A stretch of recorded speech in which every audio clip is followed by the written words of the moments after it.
বিপ্লবের পরবর্তী পুনর্গঠিত যে ট্রাইব্যুনাল, সেই ট্রাইব্যুনালে আজকে প্রথম জুলাই আগস্টে সংগঠিত মানবতা বিরোধী অপরাধের একটি মামলার আনুষ্ঠানিক বিচার প্রক্রিয়া শুরু হলো। আমরা সেই মামলায় ফর্মাল চার্জ অর্থাৎ আন্তর্জাতিক পরিমণ্ডলে যেটাকে ইন্ডাইটমেন্ট বলা হয় সেটা আমরা দাখিল করেছি। সেই দাখিল করার মাধ্যমে আদালত সেই ইন্ডাইটমেন্ট বা ফর্মাল চার্জের ভিত্তিতে আসামিদের বিরুদ্ধে অভিযোগ বিচারের জন্য আমলে গ্রহণ করেছেন। এই আমলে গ্রহণের মাধ্যমে একটা বিচার প্রক্রিয়ার আনুষ্ঠানিক যাত্রা শুরু হয়, সেটা আজকে বাংলাদেশে শুরু হয়ে গেল। পরবর্তী প্রক্রিয়ার মাধ্যমে সামনে আর যে স্টেপসগুলো আছে সেগুলোর মাধ্যমে বিচারের পরবর্তী কার্যক্রম শুরু হবে বলে আশা করছি।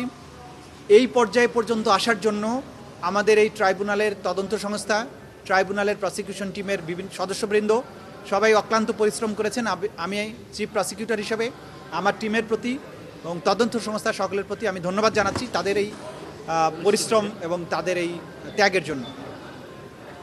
আমরা যে মামলাটিতে আজকে ফর্মাল চার্জ দাখিল করে যেটার ভিত্তিতে আদালত অপরাধ বিচারার্থে আমলে গ্রহণ করেছেন সেটি হচ্ছে 5ই আগস্টে রাজধানীর চানখার পুল এলাকায় 6 জন তরুণকে যারা মার্চ টু ঢাকা কর্মসূচির অংশ হিসাবে ঢাকা শহরে প্রবেশ করে তারা এই জুলাই বিপ্লবকে সফল করার জন্য এসেছিলেন, তাদেরকে খুব কাছ থেকে চাইনিজ রাইফেলের গুলির মাধ্যমে পুলিশ হত্যা করেছে।